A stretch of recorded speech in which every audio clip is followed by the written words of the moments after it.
అసలు విద్యార్థి ఆత్మహత్యకి సంబంధించి ఇప్పటికైనా కారణాలు తెలిసాయా? అసలు తల్లిదండ్రులు ఏం చెప్తున్నారు? ఇటు అలాగే బాలుడికి సంబంధించి ఇటు విద్యార్థి సంఘాలు ఏమంటున్నాయి?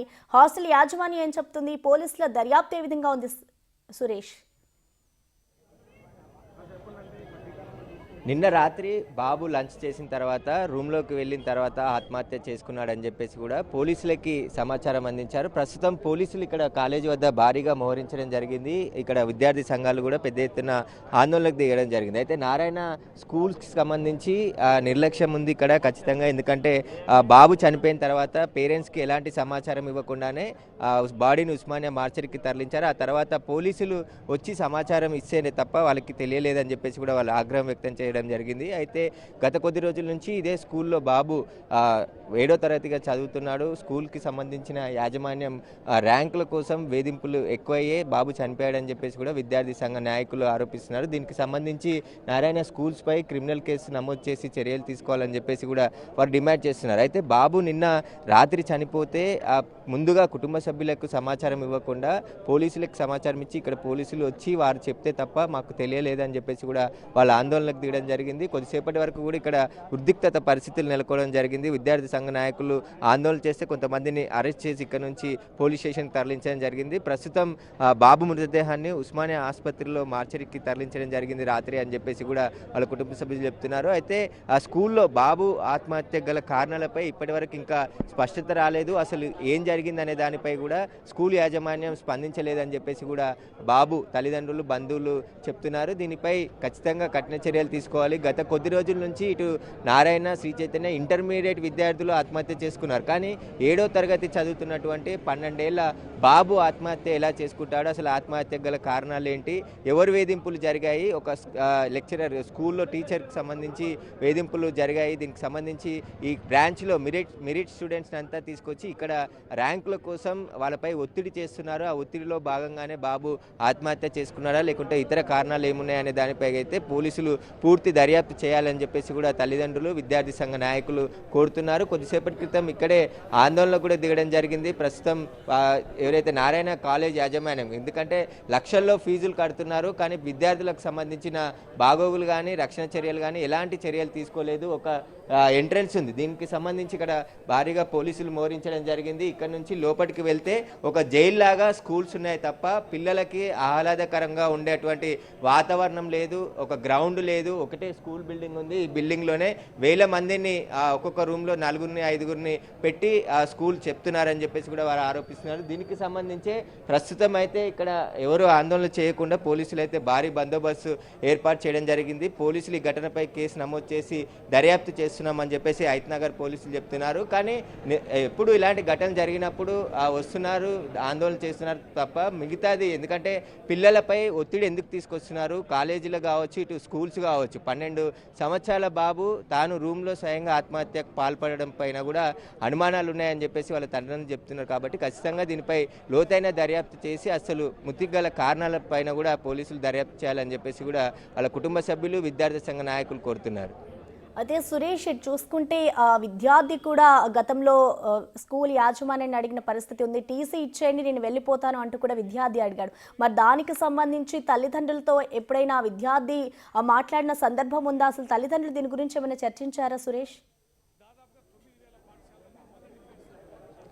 బాబుని మొదట వేరే బ్రాంచ్లో వీరు అడ్మిషన్ తీసుకొని జాయిన్ చేశారు. కానీ తర్వాత ఇక్కడికి షిఫ్ట్ చేశారు. ఈ బ్రాంచ్కి తీసుకొచ్చి ఇక్కడే ఉండాలని చెప్పేసి బాబుపై ఒత్తిడి తేవడం, ఈ బ్రాంచ్లో తాను ఉండనని చెప్పినప్పటికీ కూడా ఇక్కడే ఉండి చదవాలని చెప్పేసి కూడా తల్లిదండ్రులకి ఇటు స్కూల్కి సంబంధించిన యాజమాన్యం కూడా చెప్పినట్టు తెలుస్తుంది. తాను అడిగినప్పుడు వేరే బ్రాంచ్కి పంపించేస్తే అక్కడైనా తను కంఫర్ట్గా ఉండి చదువుకునే అవకాశం ఉండేది. కానీ వాళ్ళు లేదు ఇక్కడే ఉంటుంది, ఇక్కడే చదువుకోవాలని చెప్పేసి దాదాపు ఫీజు కూడా 2 లక్షల రూపాయల ఫీజు బాబుకు సంబంధించి పే చేశారు తల్లిదండ్రులు. సంవత్సరానికి 2 లక్షల రూపాయల ఫీజు కడుతున్నామని చెప్పేసి కూడా వాళ్ళు చెప్తున్నారు. దీనికి సంబంధించి ప్రస్తుతం అయితే పోలీసులు కేసు నమోదు చేసి దర్యాప్తు చేస్తున్నారు. వారు బాబు మృతికి గల కారణాల దానిపై పూర్తి దర్యాప్తు చేస్తున్నామని చెప్పేసి చెప్తున్నారు. బాబు చనిపోయిన రూమ్లో ఎలాంటి సూసైడ్ నోటు కూడా ప్రస్తుతానికైతే దొరకలేదని చెప్పేసి కూడా చెప్తున్నారు. దీనికి సంబంధించి పోలీసులు అయితే దర్యాప్తు చేస్తున్నారు. ఒకసారి అసలు ఏం జరిగిందండి? ఏమైనా చేసిరా దీనిపైన? ఈ కేసు నమోదైనా బాబు మృతి కేసు ఇంకా కారణాలు ఇంకా పిటిషన్ ఇవ్వాలి చూస్తాను ఆ, బాబు మృతి చెందింది కదా, దానికి గల కారణాలు ఏమైనా తెలుసు? కారణం ఏం లేదు. అతను ఆ స్కూల్కి జాయిన్ చేసిండు. రెసిడెన్షియల్ స్కూల్ ఇది. రెసిడెన్షియల్ స్కూల్లో అబ్బాయికి ఇంట్రెస్ట్ లేదు. వాళ్ళ తల్లిదండ్రులు వచ్చి కూడా నిన్న సండే రోజు కౌన్సిలింగ్ ఇచ్చారు. ఆ కౌన్సిలింగ్ ఇచ్చినా వాళ్ళతో పోదాం అనుకున్నాడు. ఆ పోదాం అనుకున్న క్రమంలో వాళ్ళు ఈయనే ఉండు తర్వాతకి తీసుకుపోదామన్నారు. మనస్తాపంతో అతను నైట్ క్లాసెస్ ఉన్నాయి, క్లాసెస్ జరుగుతున్న క్రమంలో పైకి వెళ్ళి హ్యాంగ్ చేసుకున్నాడు టవల్తో. సూసైడ్ నోట్ ఏమైనా రాసి? ఏం రాయలేదు. టీచర్ వేధింపులు ఉన్నాయి అలాంటిది ఏం లేదు. కంప్లైంట్ వస్తే మరి ఫర్దర్ ఇన్వెస్టిగేషన్ చేస్తాం. అయితే పోలీసులు కూడా కేసు నమోదు చేసి దర్యాప్తు చేస్తున్నాం. బాబుకి ఇక్కడ ఉండడం ఇష్టం లేకపోవడం వల్లే ఆత్మహత్య చేసుకున్నాడని చెప్పేసి కూడా చెప్తున్నారు. దీనికి సంబంధించి ప్రస్తుతం దర్యాప్తు చేస్తున్నారు. స్కూల్స్కి కూడా హాలిడే ప్రకటించారు. ఉన్న విద్యార్థులందరినీ కూడా ఒక్కొక్కరు పేరెంట్స్ అందరు ఇక్కడ నుంచి తీసుకెళ్తున్నారు. ఎందుకంటే ఈ ఘటన జరిగిన తర్వాత మిగతా తల్లిదండ్రులు కూడా ఆందోళనకు గురయ్యి వాళ్ళ పిల్లలందరినీ కూడా ఇంటికి తీసుకెళ్ళిపోతున్నారు వారందరూ కూడా. ఎందుకంటే గొడవ జరుగుతుంది కాబట్టి బాబు చనిపోయాడని చెప్పేసి మిగతా ఉన్న విద్యార్థులందరినీ కూడా వాళ్ళ తల్లిదండ్రులని పిలిపించి ఇక్కడ నుంచి పంపించి వేస్తున్నారు. ప్రస్తుతం అయితే స్కూల్ వద్ద విద్యార్థి సంఘాలు ఆందోళన చేసి కొంతమందిని ఇక్కడ నుంచి అరెస్ట్ చేసి తీసుకెళ్లడం జరిగింది. ప్రస్తుతం ఇక్కడైతే లోపల తల్లిదండ్రులు వారికి సంబంధించిన బంధువులు ఏం జరిగిందనే విషయాన్ని స్కూల్కి సంబంధించిన యాజమాన్యంతో మాట్లాడుతున్నారు. అసలు నిన్న జరిగింది ఏంటిది, రాత్రి తిన్న తర్వాత బాబు రూమ్లోకి వెళ్ళాడు. రూమ్లోకి వెళ్ళిన తర్వాత ఒక హాఫ్ అన్ అవర్లోనే ఈ ఇన్సిడెంట్ జరిగిందని చెప్పేసి కూడా వాళ్ళు చెప్తున్నారు. కాబట్టి దీనికి సంబంధించి పూర్తి దర్యాప్తు చేస్తేనే అన్ని విషయాలు బయటికి వచ్చే అవకాశం కనబడుతుంది. ప్రస్తుతానికైతే బాబు మృతదేహాన్ని ప్రస్తుతానికైతే ఇక్కడ బాబు మృతదేహాన్ని ఉస్మానియా ఆసుపత్రికి తరలించారు. కాబట్టి వారందరూ కూడా అక్కడ బాబు పోస్ట్ మార్టం అనంతరం బాడీని అప్పచెప్తామని చెప్పేసి కూడా పోలీసులు చెప్తున్నారు. దీనికి సంబంధించి ఎవరు అంటే మిగతా విద్యార్థులకు ఏమైనా జరిగిందా, అసలు ఏం జరిగిందా అనే దానికి సంబంధించి ప్రస్తుతం అయితే ఇంకా ఎలాంటి కారణాలు అయితే తెలియలేదు అంటున్నారు. సిఐ మాత్రం హైత్నగర్ సిఐ దీనికి సంబంధించి కేసు నమోదు చేశాము, వారు పిటిషన్ ఇస్తే ఇంకా కేసు నమోదు చేసి దీనికి సంబంధించి దర్యాప్తు కొనసాగుతుందని చెప్తున్నారు. బాబుకి ఇక్కడ ఇష్టం లేకపోవడం, బలవంతంగా ఇక్కడ ఉంచడంతోనే ఆత్మహత్య చేసుకున్నా అని చెప్పేసి కూడా చెప్తూ ప్రస్తుతం ఉన్నారు. ఒకసారి స్కూల్కి సంబంధించిన మేనేజ్మెంట్ ఉన్నారు. ఏం జరిగిందండి అసలు నిన్న? ఏం అంటే వేధింపులు జరిగినాయి అంటున్నారు కదా స్కూల్కి. అంటే స్కూల్కి సంబంధించిన యాజమాన్యం మాట్లాడడానికి నిరాకరిస్తున్నారు. చెప్పండి, మీరు ఎట్లా చూస్తున్నారు? ఈరోజు నారాయణలో జరిగినటువంటి ఇష్యూ ఏదో విద్యార్థి సంఘాలుగా ఉస్మాన్ యూనివర్సిటీ జేఏసీ పక్షాన తీవ్రంగా ఖండిస్తూ ఉన్నాం. తరచూ ఇటువంటి సంఘటనలు ఈ గత నెల రోజుల నుంచి ఈ యాజమాన్యాల ఒత్తిడి వల్ల అనేక రకాలుగా కాలేజీలో కావచ్చు, స్కూల్లో కావచ్చు, రకరకాలుగా చైతన్య కానీ నారాయణ కానీ యాజమాన్యం ఒత్తిడి వల్లనే ఇటువంటి ఆత్మహత్యలకు పాల్పడుతున్నారు. దయచేసి వీటి మీద ప్రభుత్వాలు చర్యలు తీసుకోవాలని చెప్పి మేము ప్రధానంగా డిమాండ్ చేస్తూ ఉన్నాం. ఎన్నిసార్లు కూడా వినతి పత్రాలు ఇచ్చినా, ఎన్నిసార్లు వాళ్ళకు రిప్రజెంట్ చేసినా ఎవరు పట్టించుకునే పరిస్థితి లేదు. ముఖ్యంగా ఈ స్కూల్కు పర్మిషన్ కూడా లేదు. పర్మిషన్ లేకుండా సంవత్సరం నుంచి నడుపుతూ ఉన్నారు. గతంలో ఎంఈఓ గారికి ఇచ్చాం, డిఈఓ గారికి ఇచ్చాం, వారికి ఎప్పుడు గాలికి వదిలేసినట్టుగా వ్యవహరిస్తూ ఉన్నారు. దీనిపైన కఠినమైన చర్యలు తీసుకోవాలని చెప్పి విజ్ఞప్తి చేస్తా ఉన్నారు. స్కూల్కి సంబంధించిన బాబు మేనమామ ఉన్నాడు. ఒకసారి ఏం జరిగిందండి అసలు? బాబుతో మాట్లాడారా నిన్న? ఏమైంది అసలు? ఏమన్నారు? మాట్లాడినాం నిన్న సాయంత్రం ఫోన్ చేశాడు 7:30. భోజనం డిన్నర్ అయిందన్నాడు. తర్వాత ఏం జరిగిందో తెలియదు. మాకు యజమాన్యం కూడా ఏం చెప్పలే. 11:30కు సిఐ గారు ఫోన్ చేసి మీ బాబు ఊరేసుకొని చనిపోయాడని చెప్పారు. అంటే ఎందుకు మీకు ఫోన్ చేసినప్పుడు బాబు ఇక్కడ ఉండడం ఇష్టం లేదు కానీ టీసీ ఇవ్వండి అని చెప్పి? అలాంటివి ఏం లేవండి, అలాంటివి ఏం లేవు. ఎందుకు అసలు మరి బాబు 12 ఏళ్ళ బాబు ఆత్మహత్య గల కారణాలు కానీ ఆ రూమ్లో ఎవరెవరు ఉంటారు? బాబు ఒక్కడే ఉన్నారా? ఏమంటున్నారు? వాళ్ళు ఎవరు యజమాన్యం ఇక్కడైతే ఎవరు లేరు, మాకెవరు ఇవ్వట్లేదు. కంప్లైంట్ చేస్తామని వెళ్ళిపోతున్నాం మేము స్కూల్ మీద.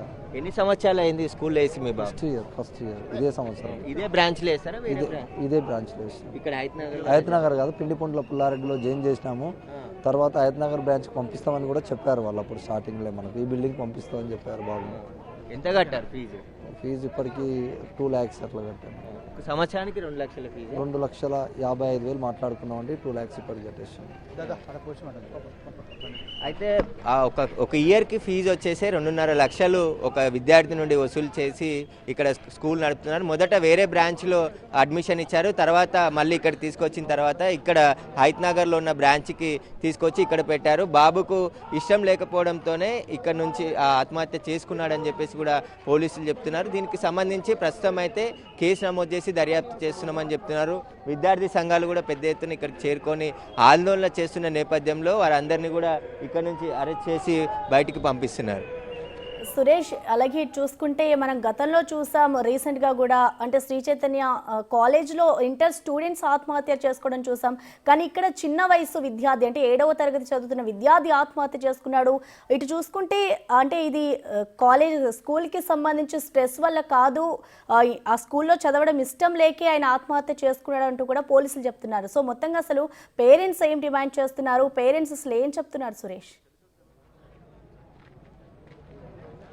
పేరెంట్స్ ఖచ్చితంగా బాబు మృతిపై అనుమానాలు ఉన్నాయి. అసలు చనిపోయిన తర్వాత కుటుంబ సభ్యులకి సమాచారం ఇవ్వకుండా ఇక్కడ నుంచి నేరుగా ఉస్మానియా ఆసుపత్రికి ఎలా తరలిస్తారని చెప్పేసి కూడా వారు డిమాండ్ చేస్తున్నారు.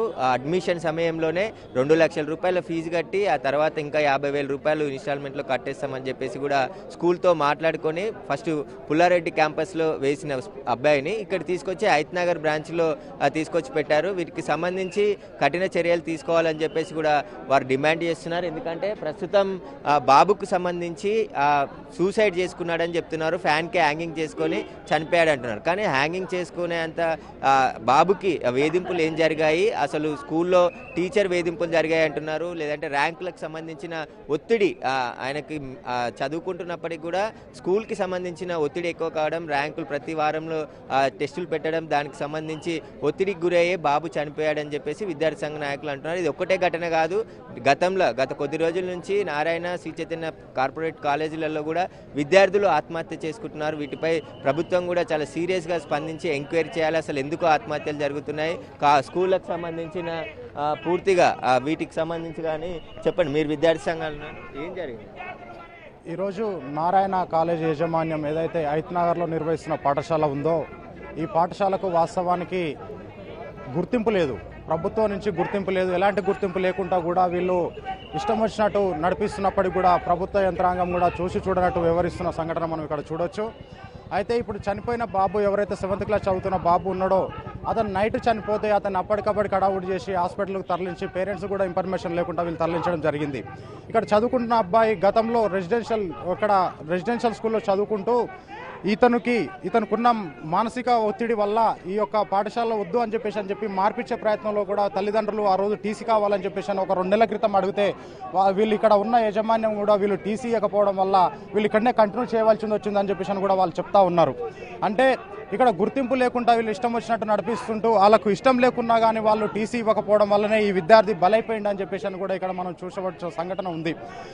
ఇట్లాగే చూసినట్టయితే ఈ నారాయణ, శ్రీ చైతన్య ఏదైతే ఉందో కార్పొరేట్ సమస్యలు పూర్తిగా కూడా విద్యార్థుల ప్రాణాలతో చెలగటమైతూ విద్యను వీళ్ళు ఒక వ్యాపారం చేసి విద్యను వీళ్ళు దోపిడీ చేస్తూ ఈ దోపిడీ వర్గాలన్నీ కూడా ఒకటే ఈరోజు విద్యా వ్యవస్థను మొత్తం కూడా వ్యాపార రంగంలోకి తీసుకొచ్చేసి వీళ్ళు అమ్ముకునే పరిస్థితి నెలకొన్నది.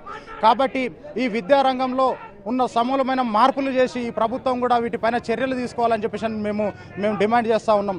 ఎందుకంటే ఈ ఒక నెల రోజుల కాలం నుంచి చూసినట్టయితే శ్రీ చైతన్య నారాయణ కాలేజీలో జరుగుతున్న పూర్తి సంఘటనలు మనం చూసినట్టయితే కూడా మనము పరిశీలించినట్టయితే ఇక్కడ ఉన్న విద్యార్థులు మానసికంగా ఎంతో ఇబ్బంది పడి వీళ్ళు పెట్టి టార్చర్ భరించలేక చనిపోతున్నట్టు స్పష్టంగా కనిపిస్తుంది. కాబట్టి ఎక్కడైతే ఇట్లాంటి విద్యా సమస్యలు, గుర్తింపు లేని విద్యా సమస్యలు ఉన్నాయో ముందు వాటిని తక్షణమే రద్దు చేయాలని చెప్పేసి కూడా మేము తెలంగాణ సోషలిస్ట్ విద్యార్థి సంఘం తరఫున మేము విజ్ఞప్తి చేస్తూ ఉన్నాం. మీరు చెప్పండి, ఇది కార్పొరేట్ విద్యా సంస్థల్లో వరుసగా విద్యార్థులు ఆత్మహత్య చేసుకుంటున్నారు, అసలు ఇక్కడ జరిగింది ఏంటి, లోపటేమో? వాస్తవంగా చెప్పాలంటే ఈ కార్పొరేట్ సిస్టంలోనే లోపాలు ఉన్నాయి. ఎందుకంటే విద్యార్థుల తల్లిదండ్రులకు ఏవో మాయమాటలు చెప్పేసి తీసుకొచ్చి ఈ బందర్దొడ్లో పిల్లలందరినీ ఒకే దగ్గర కుక్కేసి పిల్లలకు స్వేచ్ఛ లేకుండా, వాళ్ళకి ఏదైనా ఆరోగ్య సమస్యలు ఉంటే చెప్పుకోకుండా, కనీసం చెప్పనీయకుండా కూడా చదువు ఒకటే చదువు అని చెప్పేసి వాళ్ళ మీద ఫోర్స్ చేయడం, ప్రెజర్ చేయడం. ఈ చలికాలంలో కూడా వాళ్ళని చల్లని రాత్రిలో వాళ్ళకు 4 గంటలకు లేపడము, దాని ద్వారా ఏంటంటే విద్యార్థులకు వాళ్ళకు లేనిపోయిన ఆరోగ్య సమస్యలు, మానసిక సమస్యలు ఏర్పడుతుంది. ఇక్కడ వాళ్ళ కౌన్సిలర్స్ లేవు, నీకు ఏమైంది, ఎందుకు లేయట్లేదు, ఎందుకు చదవట్లేదు అని చెప్పేసి వాళ్ళ నీట్గా పేరెంట్స్ తల్లిదండ్రుల వల్లే బుజ్జగించి వాళ్ళకు అవసరమైతే ఇంటికి పంపించి మళ్ళీ తీసుకొని అలా చదివించడం లేదు. వీళ్ళు ఒకటే ఫీజులు కావాలి, విద్యార్థులు రావాలి, వీళ్ళు కమర్షియల్గా వీళ్ళ ఇన్స్టిట్యూషన్స్ బాగుపడాలని చెప్పేసి ఎక్కడెక్కడ పర్మిషన్ లేకుండా, దీని మీద నియంత్రణ లేదు. ఇక్కడ స్కూల్ ఎడ్యుకేషన్ అయితే ఏంది, ఇక్కడ ఇంటర్మీడియట్ అయితే ఏంది, బోర్డు అయితే ఏంది, వీళ్ళ మీద నియంత్రణ లేదు. ఎందుకంటే వీళ్ళు ఇచ్చే కాసులకు కక్కుర్తి పడి ఎవరు కూడా ఇక్కడ ఏం జరుగుతుంది, ఇక్కడ విద్యార్థులు ఏ విధంగా ఉన్నారు, ఫుడ్ ఎలా ఉంది, విద్యార్థుల మీద పర్యవేక్షణ లేదు. వీళ్ళు ఆడిందే ఆట, పాడిందే పాట నారాయణ చైతన్యాలు. కాబట్టి మేము ప్రభుత్వానికి ఒకటే కోరుతున్నాం, ఇకనైనా తెలంగాణలో ఇవాళ ప్రజాప్రభుత్వం వచ్చింది కాబట్టి మీరే పిల్లలకు పేరెంట్స్గా ఈ విద్యా సంస్థలను మీరు టేక్ఓవర్ చేసుకొని ఇక్కడ ఢిల్లీలో ఏ విధంగా అయితే విద్యా ఆరోగ్యం ఫ్రీగా ఇస్తున్నారో కేజ్రీవాల్ ప్రభుత్వం ఆ విధంగా ఇవ్వాలని చేసి మేము ప్రభుత్వాన్ని కోరుతున్నాం. అయితే విద్యార్థులని ఇక్కడ తీసుకువచ్చి ఒక జైలు లాగా వాతావరణం క్రియేట్ చేసి విద్య చెప్తున్నారు తప్ప ఈ కార్పొరేట్ కాలేజీలకు సంబంధించి స్కూల్స్కి సంబంధించి పోలీసులు ఇప్పటికైనా చర్యలు తీసుకోవాలి. ఎందుకంటే బాబు చనిపోవడానికి స్కూల్కి సంబంధించిన యాజమాన్య నిర్లక్ష్యం వల్లే బాబు చనిపోయాడని చెప్పేసి కూడా బాబు తల్లిదండ్రులు ఆందోళనకు దిగడం జరిగింది. ఇక్కడ విద్యార్థి సంఘాలు కూడా పెద్ద ఎత్తున చేరుకొని ఆందోళన చేస్తున్నారు. ఎందుకంటే బాబు మృతి కారణమైనటువంటి స్కూల్ యాజమాన్యంపై క్రిమినల్ కేసులు నమోదు చేసి దర్యాప్తు చేయాలని చెప్పేసి కూడా వారు డిమాండ్ చేస్తారు.